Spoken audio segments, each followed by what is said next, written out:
Hello everyone. हर हर गंगे।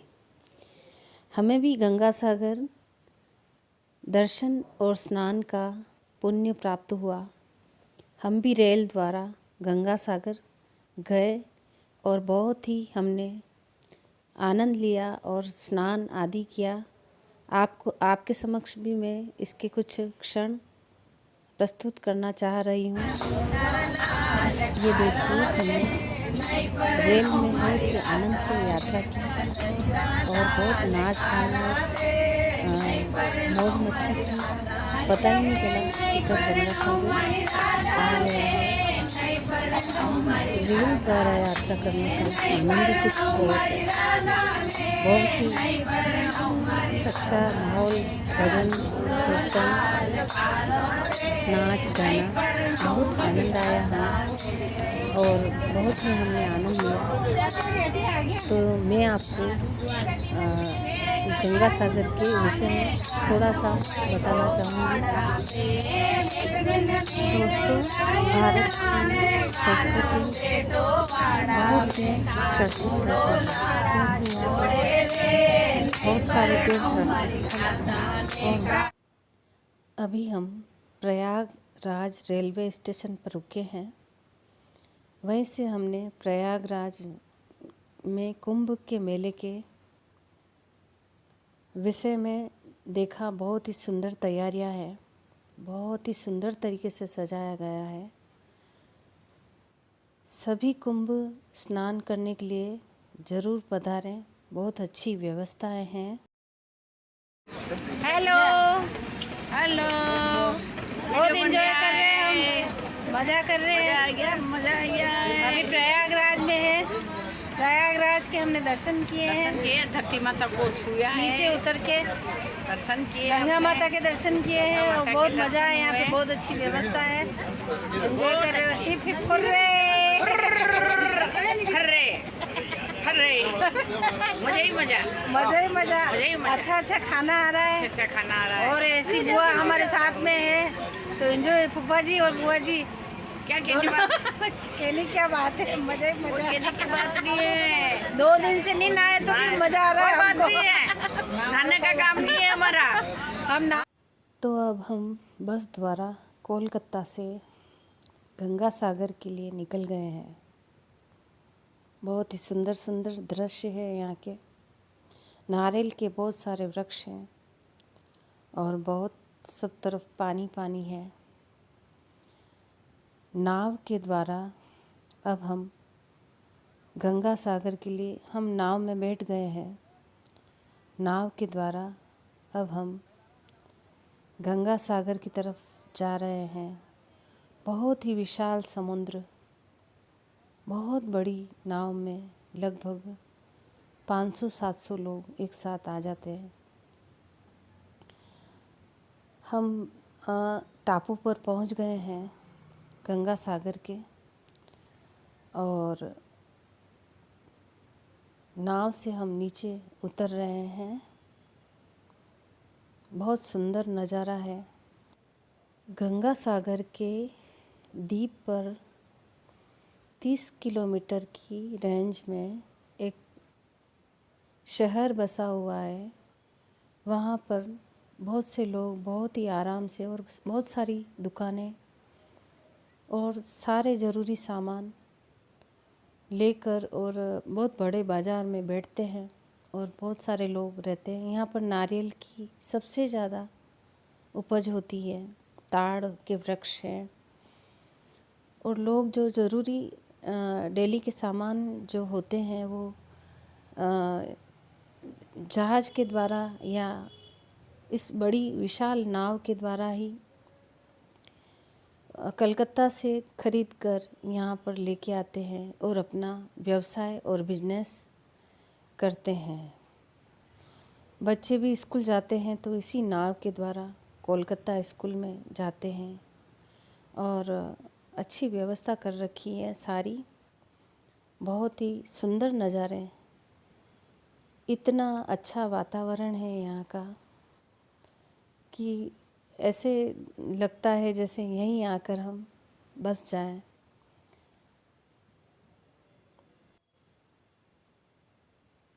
हम जहाज़ से उतर गए हैं और ये देखो यहाँ पर बहुत ही धार्मिक तरीके से गंगा आरती होती है। एकादशी है ना, घाट पर के माता जी का आरती लेने का लाइटों से अच्छी रोशनी कर रही है, बहुत ही सुंदर तरीके से सजा के और इस टापू को सजाए के रखते हैं। बहुत सारी अब हम रात को यहीं पर विश्राम करेंगे, तो यहाँ से हमें बस कपिल मुनि के मठ पर लेकर जाएगी। वहीं पर हम सभी लोग विश्राम करेंगे और सुबह जब उठेंगे तो ब्रह्म मुहूर्त में हम गंगा स्नान के लिए सभी लोग निकलेंगे। तो अभी फ़िलहाल हम पैदल पैदल बस के पास जा रहे हैं और बस में बैठकर हम कपिल मुनि के मठ पर जाएंगे। यहाँ पर बहुत सारी मठ हैं और मानव सेवा संस्थान और कपिल मुनि के आश्रम वगैरह, बहुत अच्छा ठहरने का स्थान भी है। और इस तरह यहाँ पर बहुत सारी कहानियाँ प्रचलित हुई। गंगा के उत्पत्ति के विषय में एक और लोकप्रिय कहानी सुनने में आती है कि महर्षि नारद को अपने संगीत ज्ञान पर बहुत अहंकार था। वे सोचते थे कि उनके जैसा कोई संगीतज्ञ नहीं है। इस अहंकार के चलते वे उठापटक ढंग से संगीत अभ्यास करते, जिनके चलते राग रागिनी विकलांग होने लगी। इधर नारद का अपने अहंकार के चलते राग रागिनियों की दशा का ख्याल ही न रहा। संपूर्ण संगीत शास्त्र विकृत हो चला। अंत में राग रागिनियों ने अपने दुख का कारण नारद मुनि को बताया। महर्षि नारद अहंकार के कारण अपनी भूल को पकड़ नहीं पा रहे थे। यह ठीक हुआ कि यदि देवाधिदेव महादेव संगीताभ्यास करे तो राग रागिनियों का सामान्य हो जाएगी। यह कथा यह दर्शाती है कि व्यक्ति को सामान्य ज्ञान के मोह में अहंकारी नहीं होना चाहिए, बल्कि ज्ञान प्राप्ति के लिए सतत प्रयत्नशील रहना चाहिए। वैसे भी संगीत को नारद ब्रह्म कहा गया है। संगीत साधना हो या कुछ और, सामान्य अहंकार के चलते देव ऋषि नारद जैसा साधक का भी पतन हुआ। अतः अहंकार कभी नहीं करना चाहिए।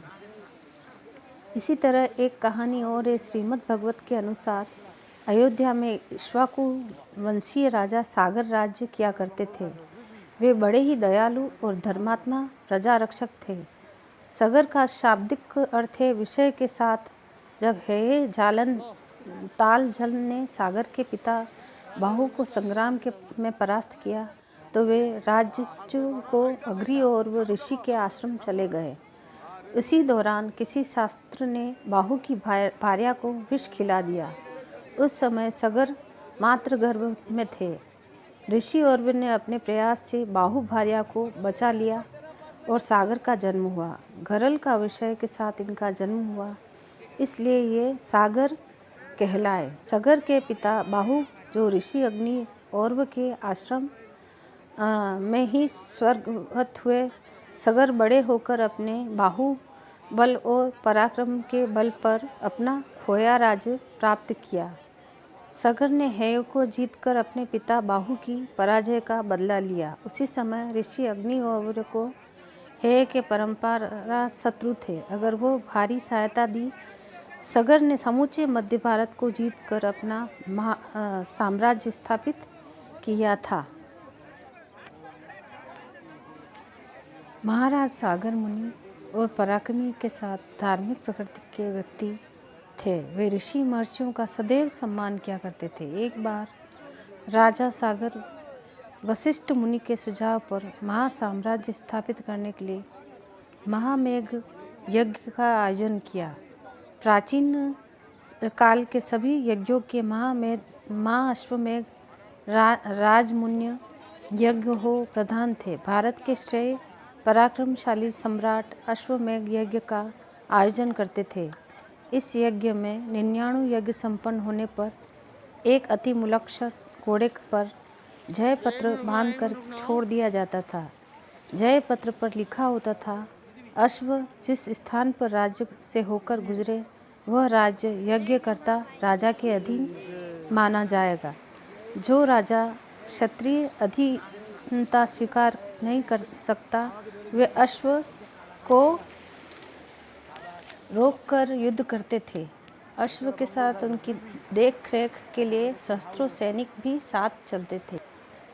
कपिल मुनि के विषय में कहा जाता है कि साख्य योग का प्रणेता माना जाता है। भागवत के अनुसार प्रजापति कर्दम के औसत से मनुकन्या के देवहूति के गर्भ से इनका जन्म बिंदु सरोवर आश्रम में हुआ था, जो गुजरात में स्थित है। ऐसा माना जाता है कि ईश्वर के सत्व अंश से परब्रह्मा ने कपिल के रूप में जन्म लिया ताकि वे साख्य योग का प्रचार कर सके।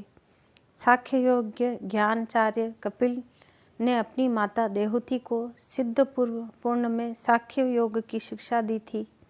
यह स्थान गुजरात के पाटन के नज़दीक है।